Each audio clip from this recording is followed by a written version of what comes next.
Good morning. It's Friday, November 21st. National Gingerbread Cookie Day. Sign me up. Like a warm gingerbread cookie with a little bit of icing? Yes. And now, the news.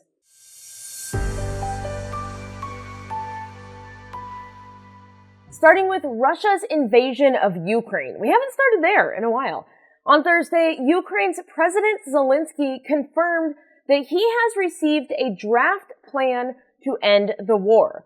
According to a statement from Zelensky's office, quote, "It was agreed to work on the points of the plan in such a way as to bring the war to a dignified end," end quote. Now, on Thursday, a White House official did confirm that Trump was backing a 28-point plan that envoy Steve Witkoff and an advisor to Putin put together. Just a classic co-written by Putin. But it is not clear if that is what Zelensky received. It's not clear if that's what he was referring to. Probably, but it's not clear. Just want to note here for the record, as history will also note, Russia invaded Ukraine. Just saw their land and said, "I want that because I said so." This started because Russia invaded Ukraine. And now the shirtless horseback riding guy that did it, he gets to dictate the rules for ending it? Okie doke. Unbelievably, the plan includes a call for Ukraine to abandon the Donbas region of eastern Ukraine. So the plan that Putin helped write with no input from Zelensky just magically, interestingly, includes Russia getting part of the country that they have been after for 4 years and were unable to get on their own. Okie doke. So 4 years into the war, it remains unclear how close we actually are to a peace deal. But come on over to America, where everything is going really awesome and great. Now hang on, I've been just handed a note by the cat producer. I'm sorry, I'm learning that nothing is going really awesome and great. It's the same piece of paper from when I wrote nothing on the Grey's Anatomy script. So that's that. After sweeping raids that saw the arrest of more than 250 people in Charlotte, North Carolina, and instilled so much fear into residents and small businesses that people actually shut them down, the Border Patrol is set to leave Charlotte soon and will head to New Orleans next, with a stated goal of arresting 5,000 people in what they're calling, quote, swamp sweep. These people, they spend so much time thinking about these names, and you know what? They're still lame. They are super lame. They haven't said when they'll actually be in New Orleans, but it could be any day. However, they will not begin arrests until after Thanksgiving. So at least they do have some understanding and humanity, a little bit left. But 5,000 arrests, that's just asking for trouble.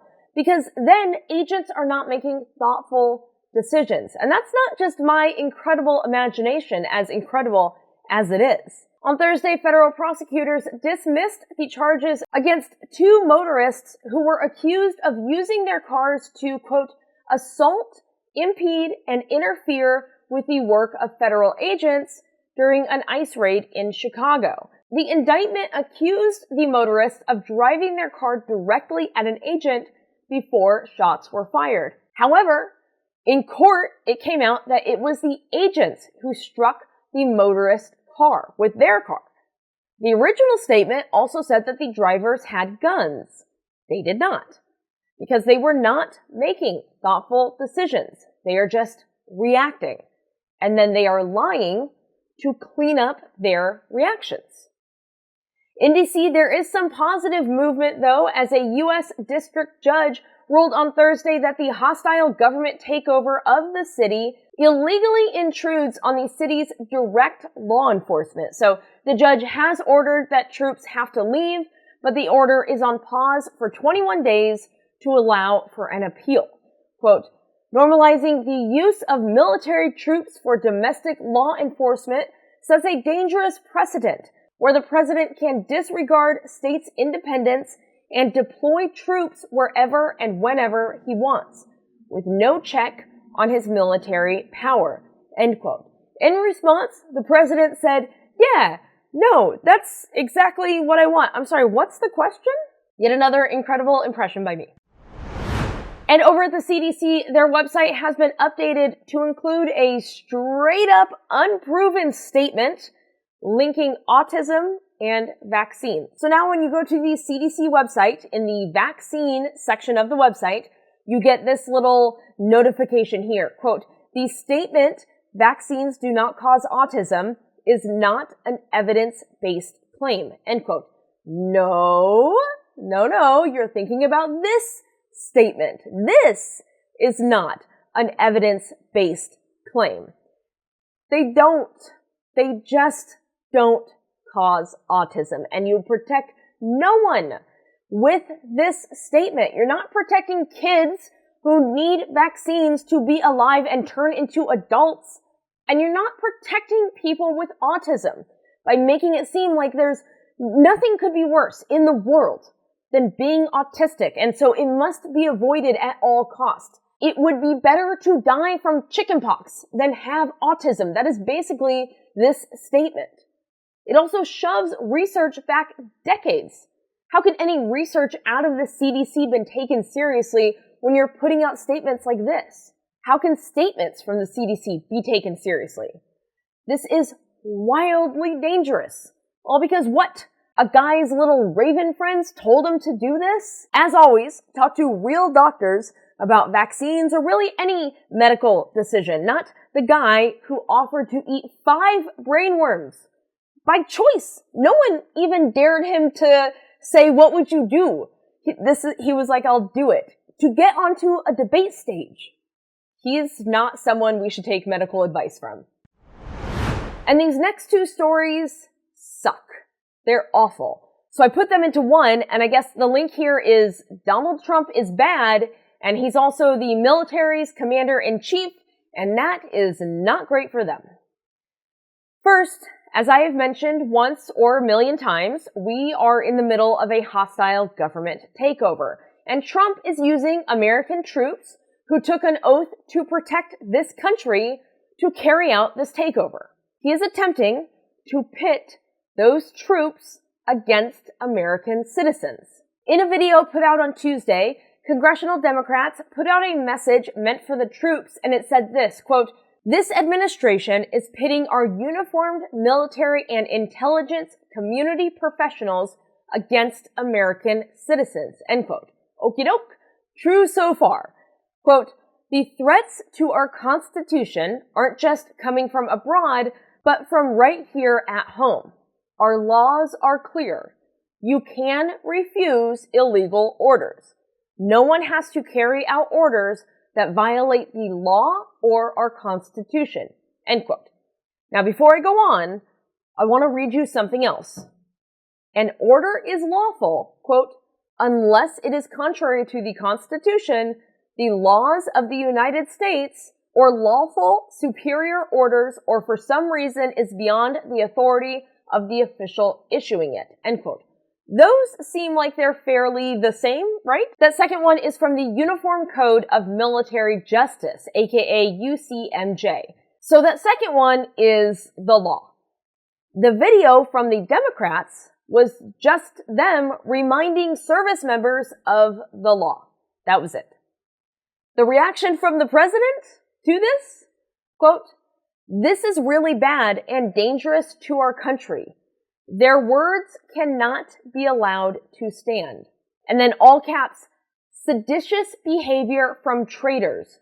Lock them up? Question mark, question mark, question mark? End quote. I like that I hate all of this. I like that he's like, I don't know, you tell me. Maybe lock them up? This is a phrase I heard once. Someone once said it on the campaign trail. I can't remember who. In another post, he also wrote, quote, seditious behavior, punishable by death. Later, he also said Washington would have hung them. Congressional Democrats reminded service members about the law and the President of the United States said that they should be punished by death. Listen, I haven't and will not ever change my mind that absolutely no one, not one single person, deserves to lose their life for exercising their First Amendment right, especially in public, no matter how much I disagree with that person. But everyone who came out shaking their fists after the murder of Charlie Kirk and is silent now can save it. Because this is calling for the same thing. This is incredibly dangerous. We are not chill right now. We don't have not a chill to be found in this country right now. Stuff like this is just looking for trouble, and he knows it. So that's one side of what's happening with the military under Trump's commander-in-chiefship. Service members have to be reminded that it's okay to follow the law, and the people that did the reminding now, the president says, are seditionists and should be punished by death. On the other end, the Coast Guard announced on Thursday that starting next month, nooses, Confederate flags, and swastikas will no longer be classified as hate symbols. Instead, they will be downgraded to, quote, potentially divisive swastikas. I'd say at the very least, you can remove the word potentially. Just go all in, divisive. There is no world in which someone is using a swastika for any other reason than to be anti-Semitic. Or maybe, I guess, in a classroom. But that's it. They're not like, this is an interesting shape. I truly don't even know what to say here. I think I'm shocked to be shocked, you know? This is an administration that started by pretending a Nazi salute wasn't a Nazi salute. The bar just sinks lower and lower, and it's sunk by Donald Trump standing on it, I guess. I will note that the U.S. Coast Guard has come out to say that this whole swastika news is nonsense, and that internal memo that the Washington Post and others had is nothing. How dare you catch us? No, they say that this isn't true, and they're not sure where this internal memo came from. So I'll leave you with that. They do say that. And that's it. That's the news for a week. And what a story to leave you with. Look, here's the thing. The Epstein stuff is getting to Trump. I didn't mention this last week, but on Friday, he was blasting. I mean, he was listening to it so loud that people, you would think there was an actual concert happening. He was blasting the Phantom of the Opera from the White House. Also, James Brown, It's a Man's World, could be heard. Just so incredibly loud that you could very clearly hear it from the outside. And he was clearly singing along because he was hoarse the next day. I'm taking the week off for Thanksgiving. And actually, a week and then the following Monday, because not to get too into the weeds, but I record the night before, and so that Sunday is still technically my vacation, and I need it. Every day we get closer to the deadline for the Epstein files to come out. He signed that bill, but he was backed into a corner. That was not the bill he wants. Nothing right now regarding all of that is going the way that he wants, and he is not used to things like that happening. He is politically weak, and from the ankles to the brain, ain't none of it working. And something very bad about him is about to come out. This sedition and punishable by death stuff, my hunch is that this is just the tip of the iceberg. And we do need to care, obviously. But also, we need to have free time. Time with the people that we love and the food that we really, really love. There are a lot of things to stay in this fight for, and most of them have to do with the people that you are going to talk to in some shape or form over the holidays. So go eat some apple pie, scientifically proven to be the best pie. Be among the people that you love in conversation or in person. And remember that these are the things that matter more than anything else. And because you're high up on that list of things that I'm thankful for, I would say top 3. I would say top 2.5, in fact. Because of that, I'm proud of you.